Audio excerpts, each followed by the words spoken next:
How old were you when you came to America? 17. 19 years old. I was 18 years old. And where did you come from? I came from Lesaca, Navarra. 10 kids in the family. 9 brothers and sisters, was pretty hard to make living, And I saw them people come, for the United States. I said, well, I'm going to try it. I signed papers, They told me when I went to sign the passport in Bilbao, Spain, they told me, you're going to Wyoming. Here I was, 3 months later. I became sheepherder.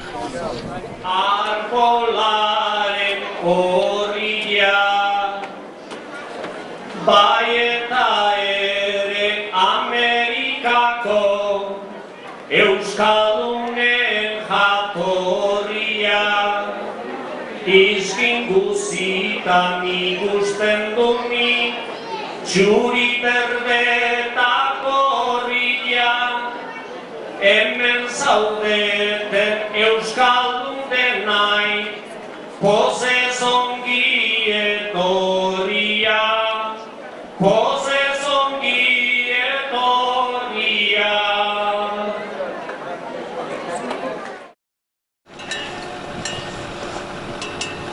In a place best known for cowboys and open spaces, the Basques have added a unique aspect to Wyoming's cultural landscape. As early as the beginning of the last century, people of Basque descent have been coming from their homelands along the Spanish-French border to the mountains and plains of Wyoming to work, most often as sheep herders.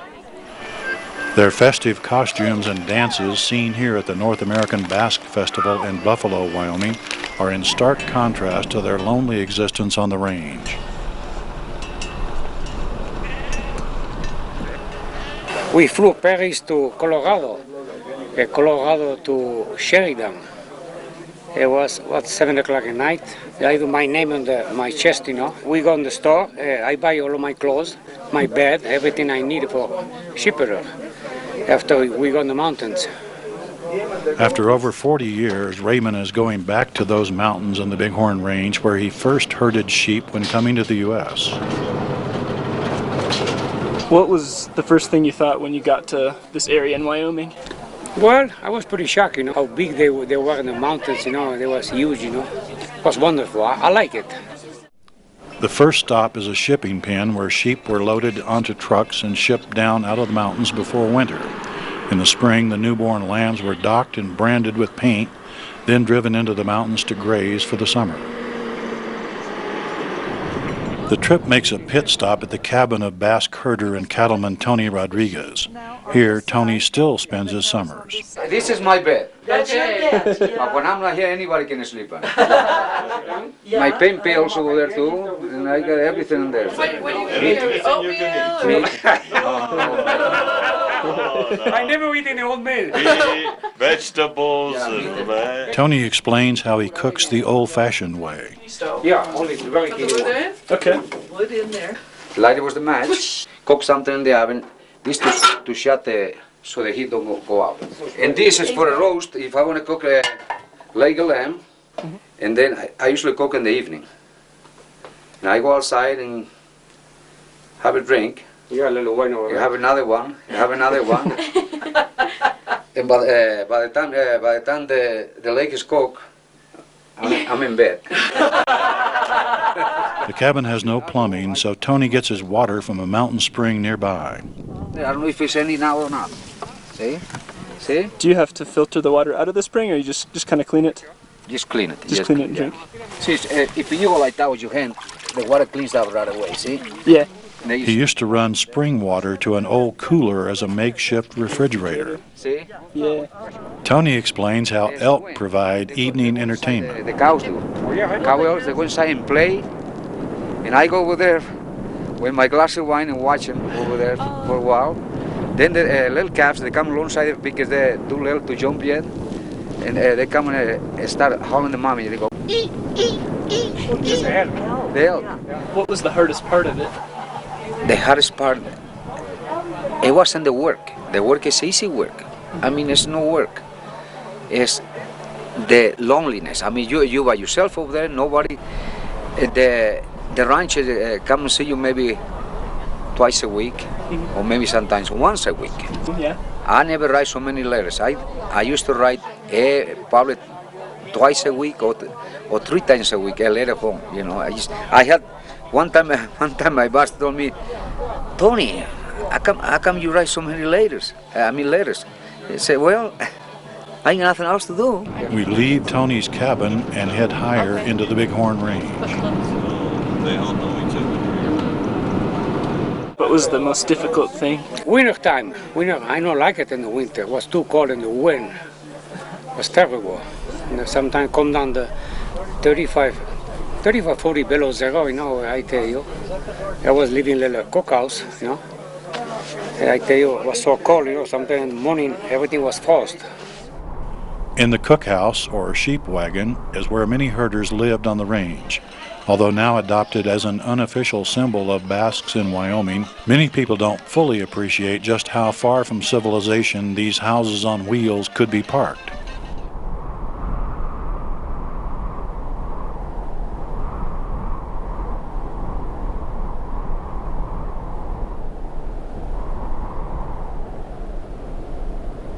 What was it like in those sheep camps? Oh, it's kind of hard because you don't have nobody around. But then we had the radio, listen to the radio night.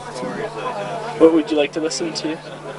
Oh, we used to listen sometimes from one station from Mexico because they speak Spanish. Yeah. And they kind of enjoy their music and stuff like that. And they, from London, they give news and all that stuff in Spanish, and I kind of like it. Tony describes how he personalized his sheep wagon. I carved inside the wagon. We had right above the bed. We had a little shelf, and right underneath I wrote my name, the day I come to Buffalo, and the year I come to Buffalo, and the hour. I remember. It's been almost 42 years. 2 o'clock in the afternoon. I land in Sheridan, Wyoming. Yeah. Carving and graffiti were common practices of many sheep herders. In addition to shearing pins, tree carvings called arbor glyphs are also common. If you got a screwdriver, little thing, a screwdriver, just keep poking the stuff out. But you have to do it real thin. Because if you do it too wide, when the trees start going, it starts spreading. See, if you make it real thin, then you still can see it. The ones that got the one of them is 1800 and some over there, and you still can see in the tree. The last leg of Raymond's pilgrimage leads up a very bumpy road into the timbers, past the site of an old gold mining camp. Here an open shaft can still be seen. But then they were saying there were cabins and oh, look at that. Was a little cabin over there. Finally, we arrive at Raymond's place. The only thing that marks the site is a spring where Raymond would get his water. Good, fresh water. You can see some shiny, This look is the like a same gold right one. here. To look at that. Yeah, The rocks. We asked Raymond what he missed about this lonely little spot. Here in the summer. Yeah. I miss in the summer here, yes. It's beautiful. I love it. You can do fishing and you can do pretty much anything you want. It's nice. It's not too hot. It's not too cold. You get up, it was nice, clear, everything, very peace and quiet and very safe. Tony stops to get one last drink before we leave and go to the Basque picnic. This site is also high in the mountains, and like Tony's cabin, it also has an outhouse. The Basques seem totally at home cooking lamb and freshly caught trout.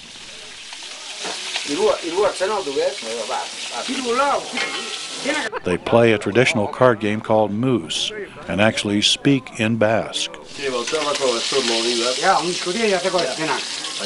The trek to Raymond's camp is marked by reminders of how life on the range is changing. Was no gate here before. From the increasing number of fences to the use of electricity where it's never been before, and even the way llamas now guard flocks alongside traditional sheepdogs. Some are concerned about the fate of the Basque culture as more of them adopt new ways and a new language in a changing landscape. Yeah, I go back home in 2003.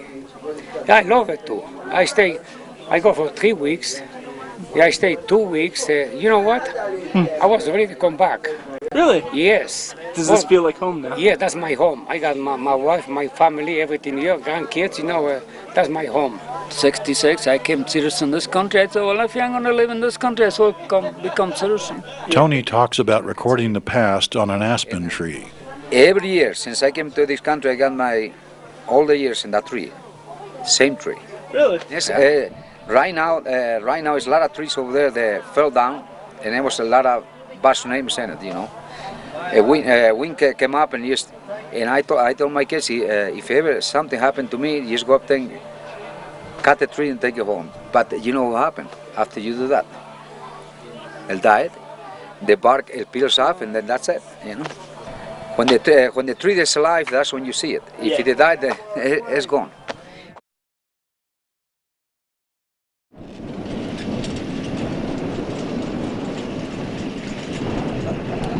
What Tony says seems to be metaphoric of the potential fate of Basque culture in the U.S. As Basques in Wyoming adopt a new language and a new culture, the presence of their culture might become as fragile as the aspen carvings they've left behind. As more Basques assimilate, their satellite culture can only remain visible in Wyoming if it's kept alive by the new generations of Basques living thousands of miles from their homeland. Lagun batez ni oroitzen naiz, da joan zaigu ingurutik. Gure barkon ezagunak alde egin digu mundutik. Arren iduria ez zait joango, bihotza eta burutik. Guri begira